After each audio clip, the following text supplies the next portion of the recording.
शांति।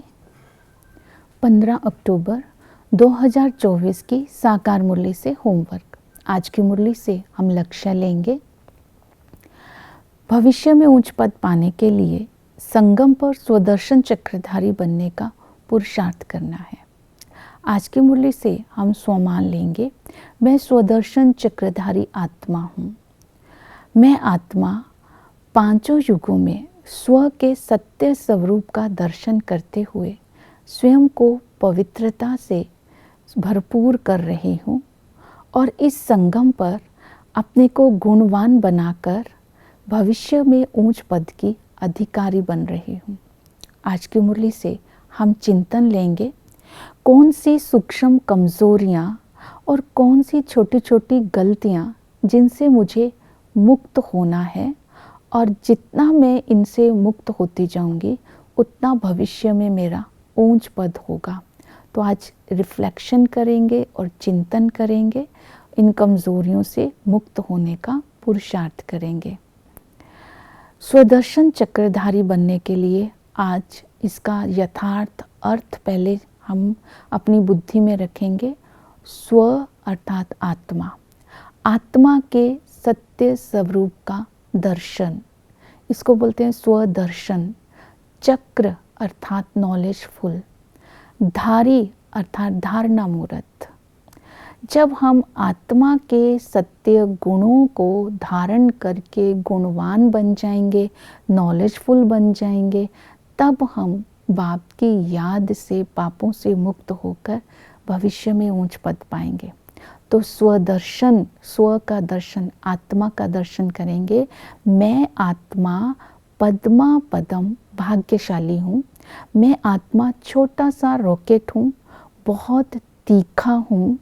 मैं आत्मा मन के द्वारा ज्ञान का चिंतन कर रही हूँ। ज्ञान का चिंतन करके उस चिंतन को बुद्धि में धारण करके उस ज्ञान का स्वरूप बनकर अपने अंदर की सूक्ष्म कमजोरियों को, छोटी छोटी गलतियों को परिवर्तन कर भविष्य में ऊंच पद की अधिकारी बन रही हूँ। जब हम स्व का परिवर्तन कर लेते हैं तो फाइनल पेपर में हमारे फुल मार्क्स होंगे।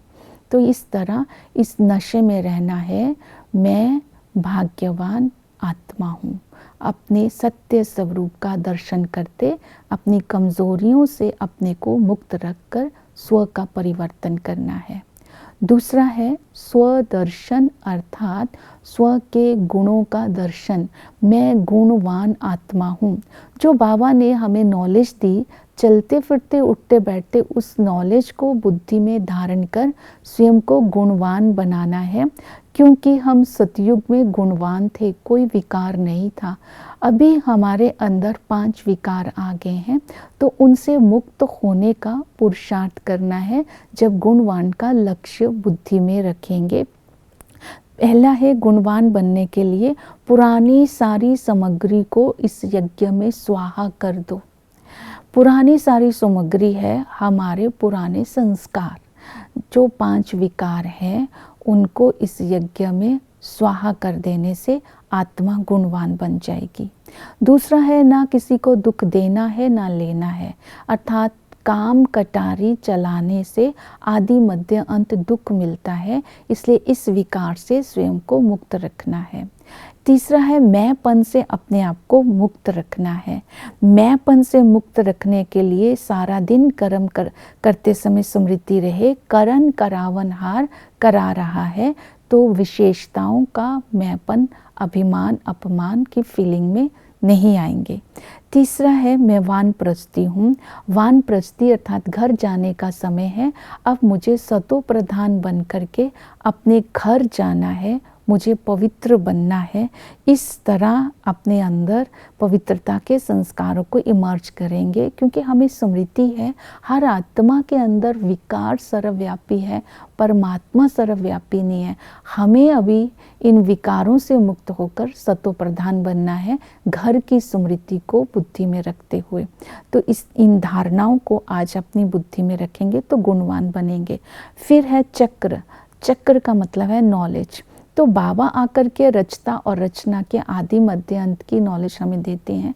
तो 84 जन्मों का चक्र बुद्धि में फिरता रहे तो भी हम गुणवान बनते जाएंगे। आदि में हम आत्मा संपूर्ण निर्विकारी थे, लक्ष्मी नारायण का राज्य था, कोई भी किसी प्रकार की बीमारी नहीं थी। उस समय उस युग को बोलते हैं वाइसलेस वर्ल्ड, क्योंकि दैवी गुण थे, एक धर्म एक राज्य था। जब मध्य में आते हैं तो विशियस वर्ल्ड कहलाते हैं।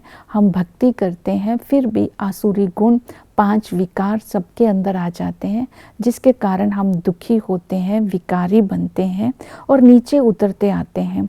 जब वाइसलेस वर्ल्ड हो जाता है तो अंत में बाप आकर के हमें 84 जन्मों का राज बताते हैं और सतयुग के जाने लायक हमें बनाते हैं, अर्थात हमें सतो प्रधान बनने का ज्ञान देते हैं। इसी तरह संपूर्ण निर्विकारी बनने के लिए हमें बाप की याद में भी रहना है।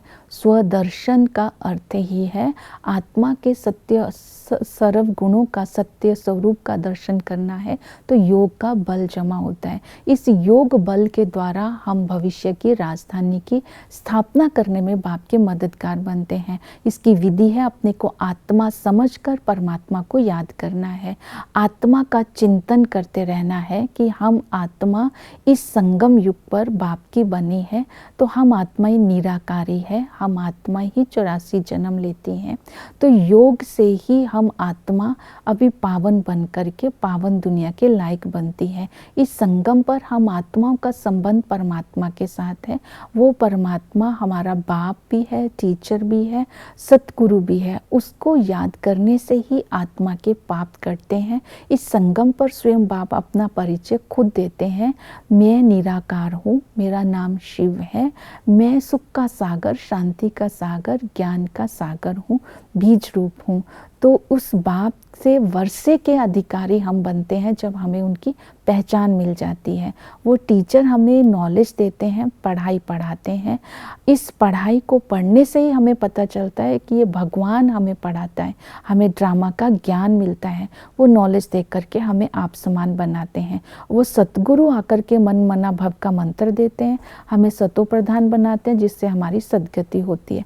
फिर हमें सेवा करनी है। भारत को हिंदुस्तान क्यों कहा जाता है? देवताओं को हिंदू कहना रोंग है। और इसके साथ साथ शिव और शंकर में क्या अंतर है? जो कल्प है वो 5000 वर्ष का है, लाखों वर्ष का नहीं है। परमात्मा सर्वव्यापी नहीं है। तो इस तरह इन सभी बातों पर अटेंशन दे करके हम स्व के सत्य स्वरूप का दर्शन कर स्वदर्शन चक्रधारी बनेंगे और भविष्य में ऊंच पद पाएंगे। ओम शांति।